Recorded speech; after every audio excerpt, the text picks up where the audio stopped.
मैं अपने सभी परिवार के सभी जो अंग हैं हमारे विद्युत कर्मचारी संगठन और विद्युत कर्मचारी, उनको मैं अपने परिवार का अंग मानता हूँ। मैं उनसे एक बार फिर निवेदन कर रहा हूँ, गुजारिश कर रहा हूँ, प्रार्थना कर रहा हूँ। पहले भी कई बार मैं कह चुका हूँ कि वो हड़ताल का मार्ग न अपनाएं, सरकार के साथ सहयोग करें। हमारा पूरा मन है उनके कल्याण का, उनके सुख सुविधा का ध्यान रखना हमारा कर्तव्य है। इसलिए मैं इस विभाग के मुखिया के रूप में उनसे निवेदन करता हूं कि वो काम पर बने रहें, काम पर वापस आवें। उनकी जो पहले जो मांगें हमारे समक्ष आई थी, दिसंबर में जो बातचीत हुई थी, उनमें से कई प्रमुख मुद्दों को, महत्वपूर्ण मुद्दों को हल किया जा चुका है। जैसे हमारे विद्युत निगम की आर्थिक स्थिति ठीक नहीं होने के बावजूद पिछले 3-4 साल से रुका हुआ बोनस को 1 साल का बोनस, वर्तमान वर्ष का बोनस हमने दिलवाया। उसी प्रकार से इनकी कैशलेस इलाज, बिना पैसा दिए इलाज की सुविधा देने की बात थी, वो भी उस समझौते में लिखी हुई थी, वो भी हमने करा दिया। इन्होंने कहा था कि जो कर्मचारियों पे जो एक्शन हो रहा है हड़ताल के चलते, उस समय की हड़ताल के चलते, उसे रद्द किया जाए, वो भी किया गया।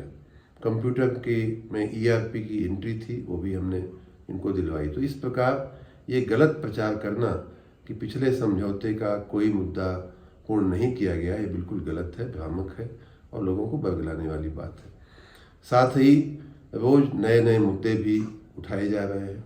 कुछ चीज़ें जो हमारे क्षेत्राधिकार में नहीं हैं, उनके भी वो भी मुद्दे उठाए जा रहे हैं।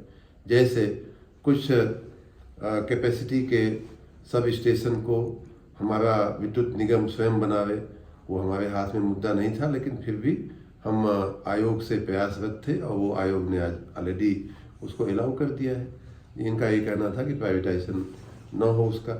तो इस तरह से ऐसे मुद्दे उठाना, रोज नए नए मुद्दे उठाना, कुछ गड़े मुद्दे भी उखाड़ना। जैसे 10-12 साल पहले आगरा की जो विद्युत व्यवस्था है वो प्राइवेट कंपनी को दी गई है, या उसी तरह से ग्रेटर नोएडा की विद्युत व्यवस्था भी प्राइवेट कंपनी को 2 दशक पहले, 20 साल 30 साल पहले वो दी जा चुकी है।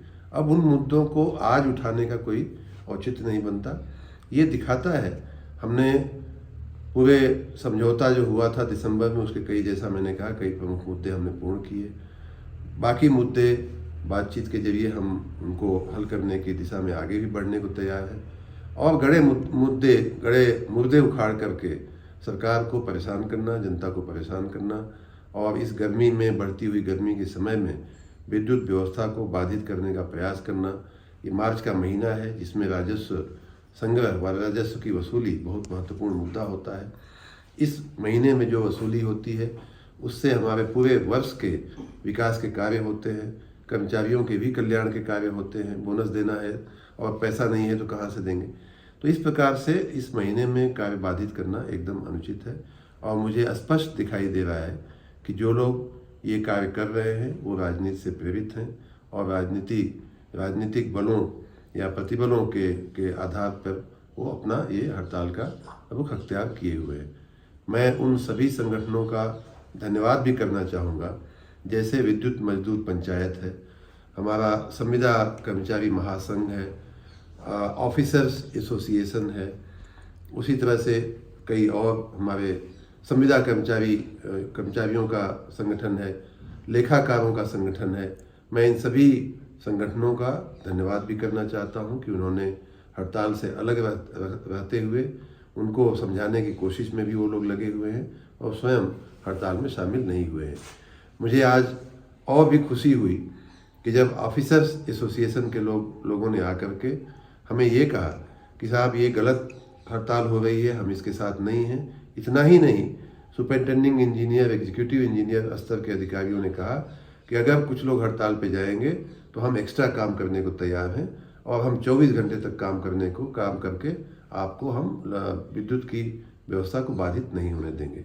इस प्रकार की भावना रखने वाले कर्मचारी अधिकारियों का हम बहुत ही सम्मान करते हैं, बहुत ही धन्यवाद करते हैं कि ज़रूरत के समय वो विभाग के साथ हैं, सरकार के साथ हैं, जनता के साथ हैं, जनता की सेवा के लिए वो तत्पर हैं।